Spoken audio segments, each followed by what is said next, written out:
Okay, well, hello and welcome to the CEO Blindspots, where leaders lead leaders. I'm your host, Birgit Kamps, and today's guest is Gili Elkin, who is the founder and managing partner of the ICI Fund, which is a US-based venture capital firm that invests in Israeli entrepreneurs who have transformative AI solutions. Welcome to the show, Gili. Thank you so much for having me. I'm very excited to be here and talk with you. Yeah, well, me too. And I'm so grateful that Tanya Tilovich connected us because I quote what she said about you. She's like, Gili is the brightest of the bright, yet has no ego. And then I also heard that a couple of your other CEO portfolio company founders said, quote, that you are willing to get in the trenches with them. And they claim that that's part of why you help them succeed in scaling globally. So I'm like, this is a Wonder Woman. I have to do some research on her and see if I can get some clues as to, your backgrounds. Of course, then I'm like, okay, I'm getting clues. You got an MBA from Stanford University. You have a law degree. You have experience as an entrepreneur yourself. And then you're also good at fundraising. And in fact, I think you're now successfully raising fund too.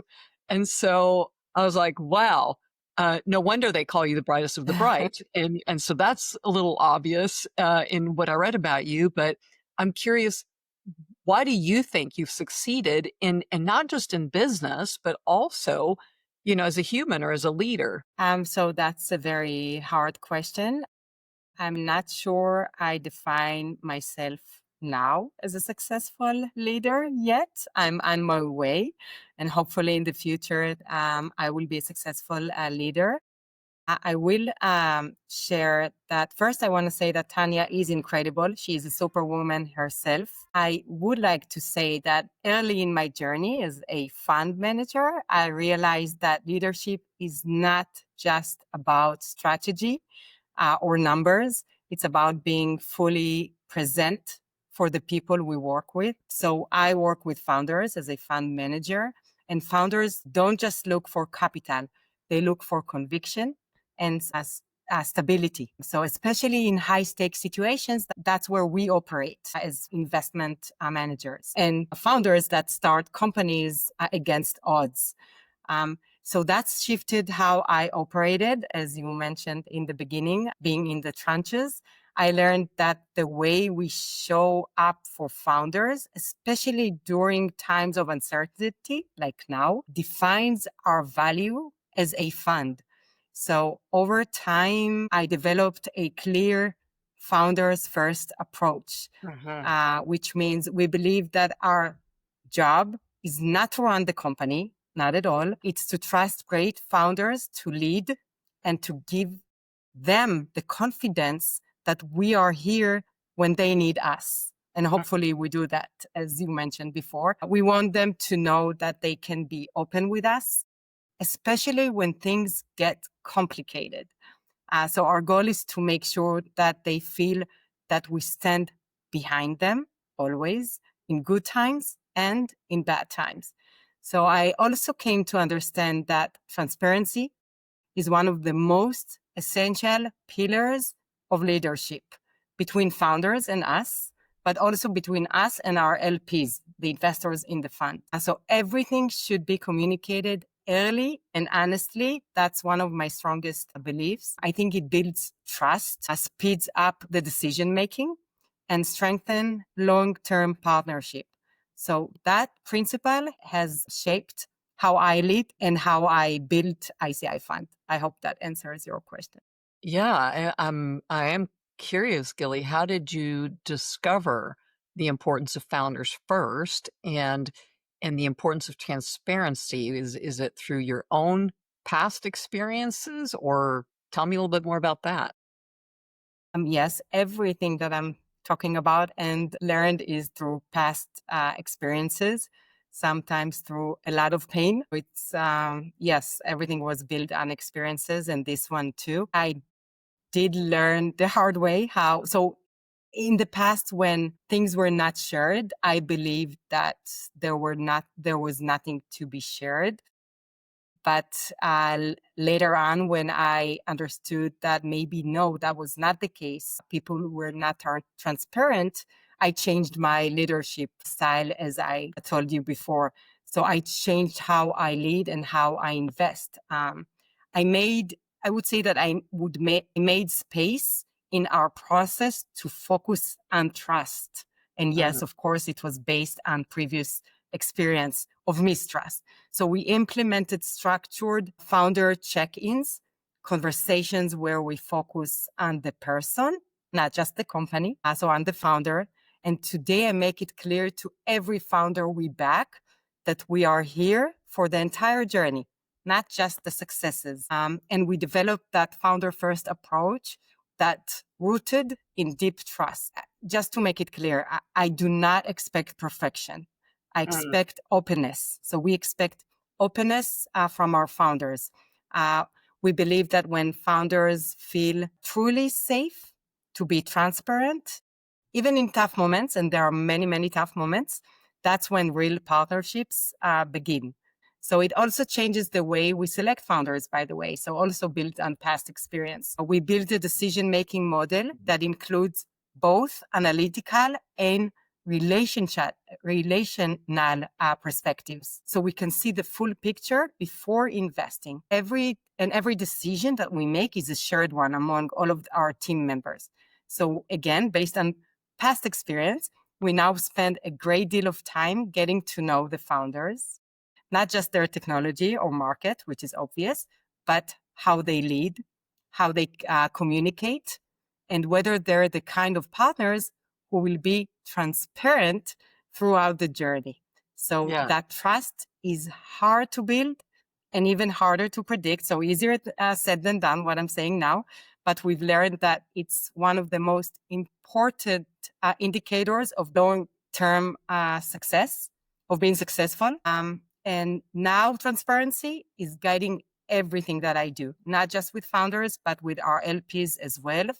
And I believe that open and honest communication at every stage, no matter what, is what builds enduring partnerships and drive thoughtful decision-making and enables me to support mission-driven founders who are using deep tech to secure our future. So a short answer based on painful experience, but this is mainly my focus now in leadership. Yeah. Well, I'm so glad you shared that. So I've done a lot of work for venture capital firms who are really brilliant at selecting, like you said, the technology or the successful track record of someone in the past, but then they would lose millions and have a lot of pain because there was no transparency when issues arose. So I guess I was lucky with the gift of evaluating people, so I was able to have that surface. And you said something very important, which is communication, right? Not everyone has the same communication effectiveness. So I'm curious, you said you have a decision-making model, but what's a tip that you have in terms of how do you figure out if someone's willing to be transparent or communicate well? It's not easy.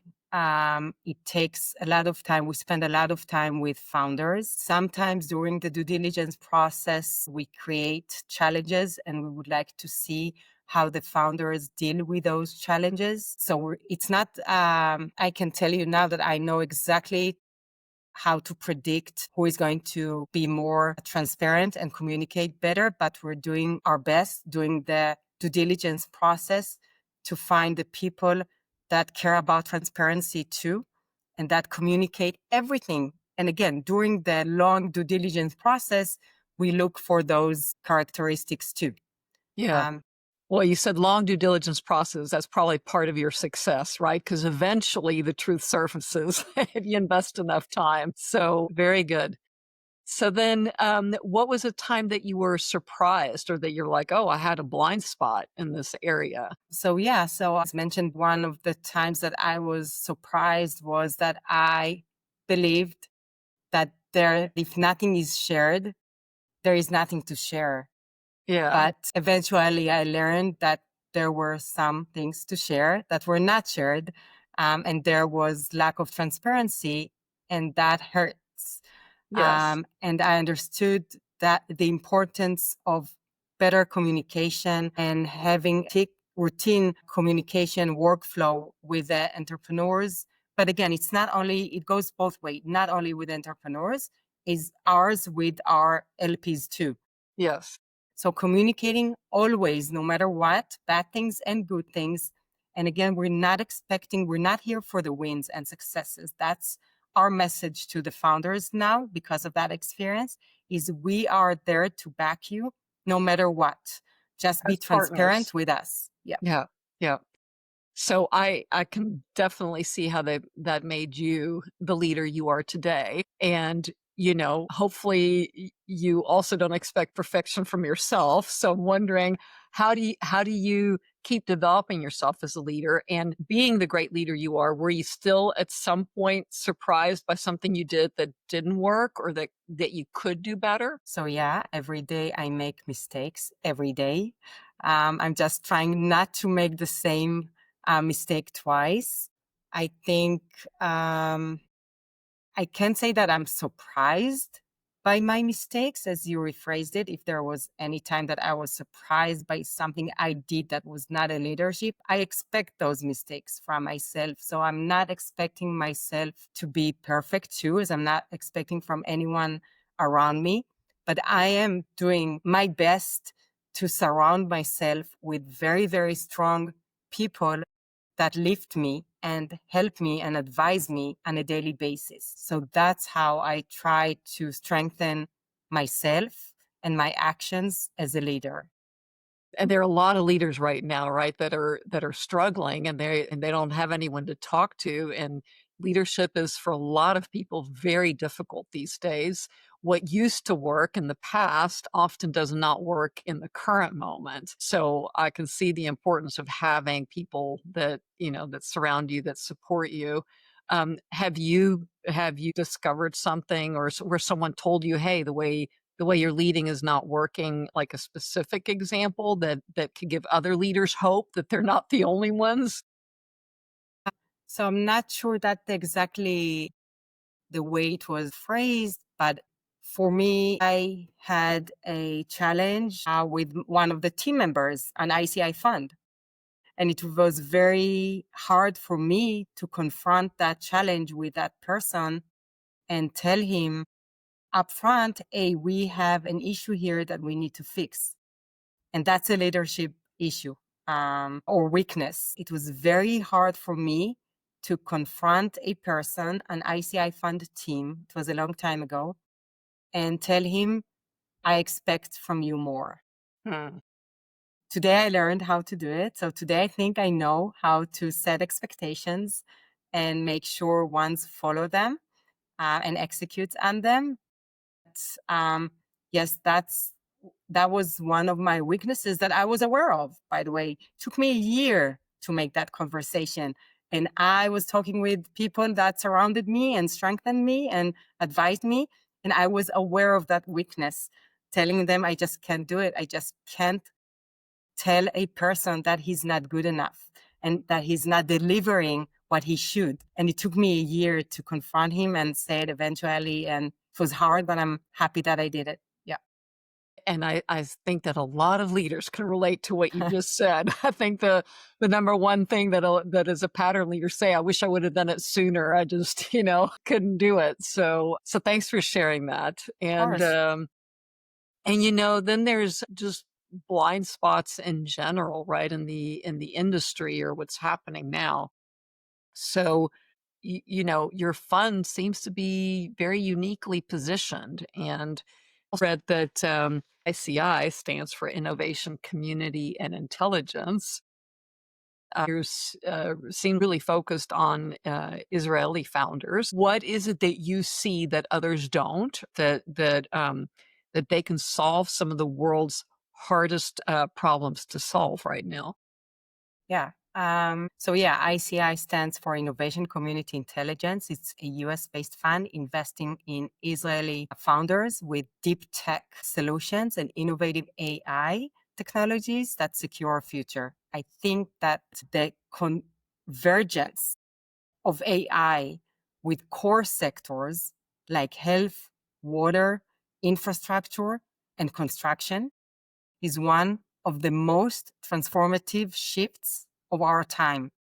And it's not just about software, it's about integrating advanced hardware and deep tech. That's our focus to solve complex, physical, life impacting challenges through intelligence. And that's our main focus at ICI Fund. And so we see Israeli founders leveraging cutting edge AI combined with innovative hardware solutions to revolutionize, diagnostics, optimize water networks, fortify digital systems, and improve construction processes. So very conservative, but critical industries that we're looking at. And I think that the fusion of software, hardware, and deep tech is where true innovation meets urgent global needs currently, enabling us to back founders who are building technologies that secure and shape the future. And this is why we're doing that. So maybe the way we position ICI Fund, I think it's different. I'm sure others are doing something similar too. I don't want to touch on what others are doing, but we built ICI Fund to sit at the intersection of breakthrough technology and real world applications. If I had to summarize it in one sentence, our team is composed of experienced professionals with deep expertise in deep tech, which enables us to comprehensively evaluate complex technologies and understand their potential impact. So I think another thing that is unique for ICI Fund, we try to surround our founders with expert operators, policy advisors, and technical mentors who help translate their innovation to scalable solutions, mainly in the US, of course. And I think that it's important to look beyond the surface metrics and focus on founders who demonstrate both commitment and the capability to build with integrity in scale. So we have a very, very strong focus since we invest pre-seed, first money in the company. We focus on the people and founders. So I do believe that real transformation comes from supporting teams that understand their technology deeply, but also navigate the challenges of turning it into lasting and meaningful change. Well, with your focus on people, I was telling someone before our conversation that I was going to be speaking with you. So one of the questions was, why do you think specifically Israelis are positioned to succeed in what you're up to? Yeah, that's a very, very good question. So my belief is that Israeli founders are shaped by a culture that embraces uncertainty, moves fast, and values substance over hype, I would say. So many of them come from, as you know, I'm sure you know, elite units in the army, in the military, Israeli IDF, where they have faced real-time, high-impact decision making. Couldn't be more relevant for today. And that experience translates into startups that move with urgency and operate under pressure and build with discipline. So they translate their military experience into their startup experience. Mhm. But I think that what truly sets Israeli founders apart is their sense of mission. They don't just build to exit. That too, but not only that. They build to solve. So whether they're working on clean water, critical infrastructure, digital health, or cybersecurity, or now many defense tech solutions, they are tackling fundamental global challenges with a deep sense or feeling of responsibility and purpose. So at ICI Fund, I think we had the privilege, that's what I feel, of partnering with founders who embodied these values. They combine scientific rigor with creative thinking. They move fast, but they are also grounded. So both things at the same time. And they build not just for the next quarter, but for the next generation. That's the feeling when we hear about their motivation and mission when they're building companies. So the challenges our world is facing are not incremental, they are existential. And again, very relevant to what we're seeing today. Yes, And it takes a exactly. certain kind of founders to step up to that. And in Israel, we meet these founders every day. Yeah. Yeah, I read an article that was on LinkedIn how founders said, we just had a major crisis happen and yet we move on and we get to business because you don't, it's you move on to do what you need to do. Well, I couldn't agree more. So we're seeing that every day. So during these challenging times, Israeli founders continue to demonstrate remarkable resilience, like always, and unwavering focus. So no matter the circumstances, we say here, no matter what, the startup nation continues. While headline capture the challenges that you see everywhere, what we witness daily is a community, the startup community, that is pushing forward with clarity, discipline, and a very long-term vision. So every day, ICI Fund, every day, during those days too, this week, we meet with groundbreaking startups developing transformative technologies. So from AI-powered cardiovascular diagnostics to advanced satellite communications and innovative RNA therapeutics that are reshaping industries globally. So they keep developing those technologies on a daily basis. And by the way, our commitment at ICI Fund as investors in Israeli founders, our commitment remains steady. So we haven't changed anything. We would like to invest as fast as we can currently. So we support our founders through every phase and connect them with US investors. And we're maintaining a very strong routine regardless of external events. And it's not only ICI funds, it's all of our founders are the same. And I think that this moment highlights the strengths of the community we have built, which is a powerful, and again, ICI means innovation, community intelligence, and community is the most important part of ICI.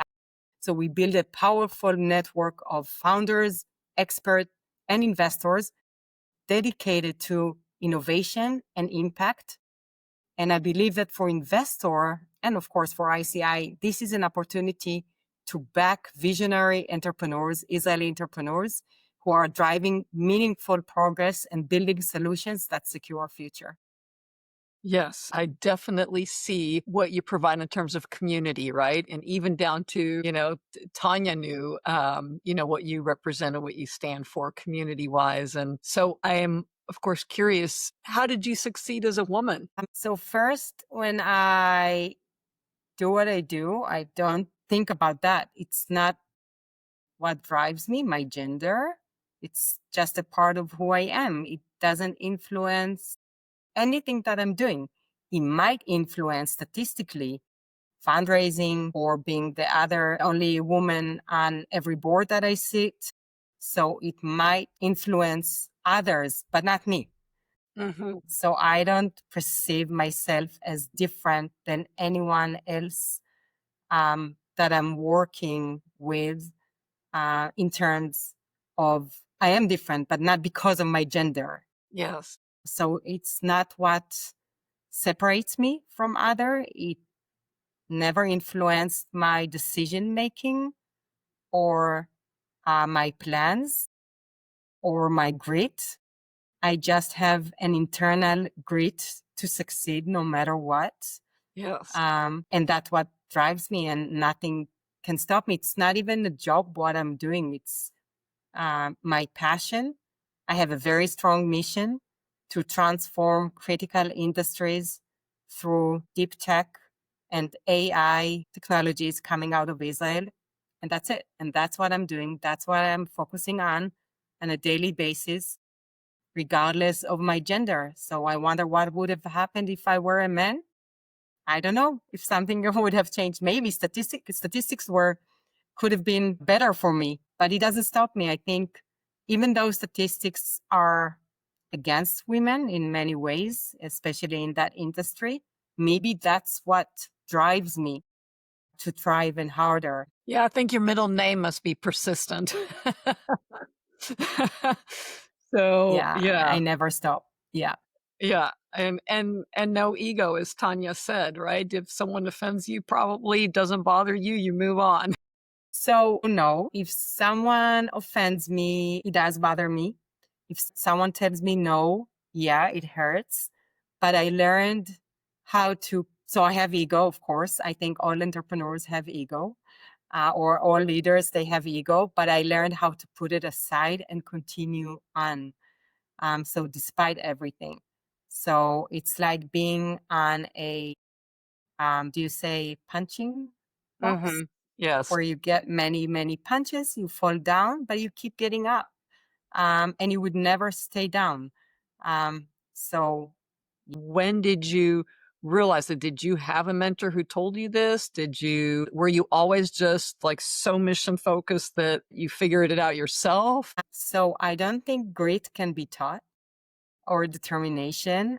It's something that is within me, not to give up. I don't know where I developed it or when I learned it. If again, you can learn something like that, it's just something I feel inside me that is driving me every day for the last decade. So I think that had I known before I started what I was about to go through, maybe I would not have started that. Maybe it's been naive and not knowing what you're going to go through, but Yes, always looking ahead.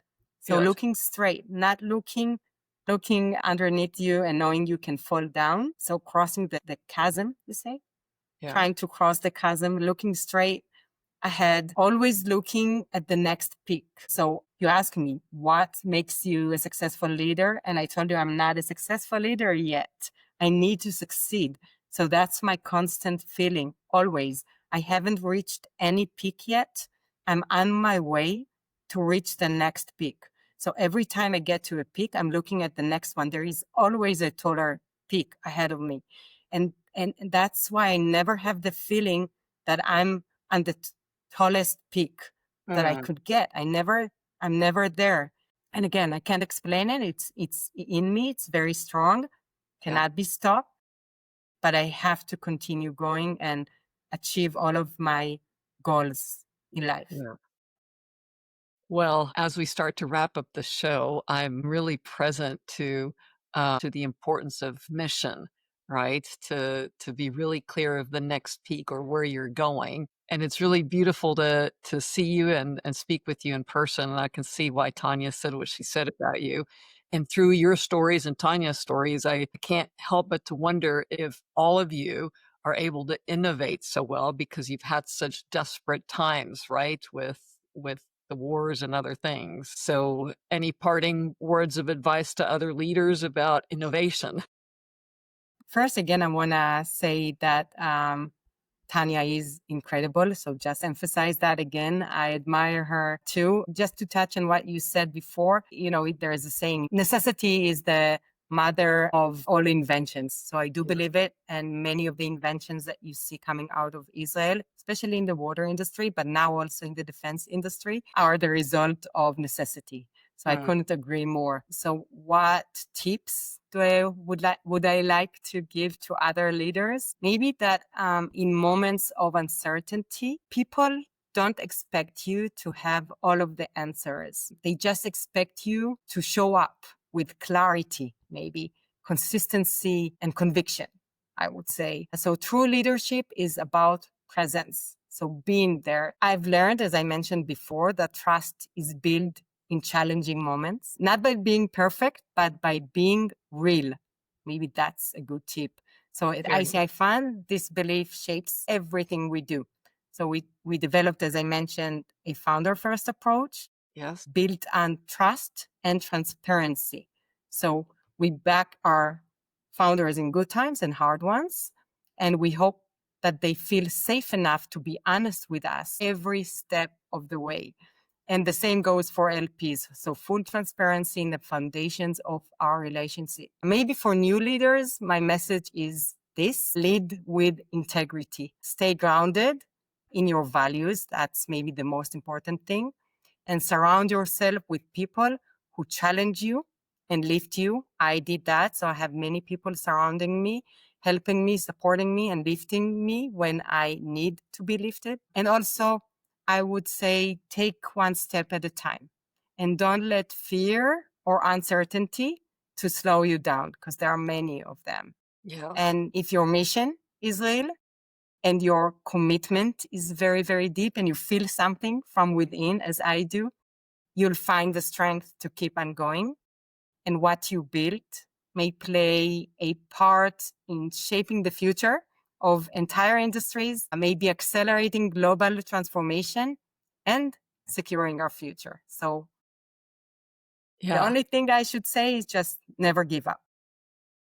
Great. So, I can imagine there's gonna be some leaders who wish that they could, speak with you and align with you because of everything that you stand for and what you provide, and I know they can go to ICI.fund to discover more about you, but, it sounds like as long as they have transformative AI technologies and they're a startup, you're willing to connect with them. Is that right? Oh, yeah, of course. So Israeli founders in the pre-seed stage using developing deep tech, so deep technologies with innovative AI solutions that are securing our future. We would love to meet you. Very easy to reach out to us either through LinkedIn or if you email info@ici.fund, it gets to all of us, to the entire team. So that's a good way to reach us. In terms of US-based investors who would like to join us and support Israeli founders, we are oversubscribed in terms of raising our second fund, luckily. Congratulations. Thank you. But we are leaving a few spots for great people to join us, but only by end of June of this year. So if they are interested in joining us, just reach out to us again through LinkedIn or info@ici.fund, and we would love to talk with you. Very good. Well, given how busy you are helping so many people, I appreciate you taking the time to come on today and as you said, be real, right? So thank you again so much for being here and sharing your experiences. Thank you for inviting me and for allowing me to share those experiences. And I hope it will help anyone in the future. Thank you so much.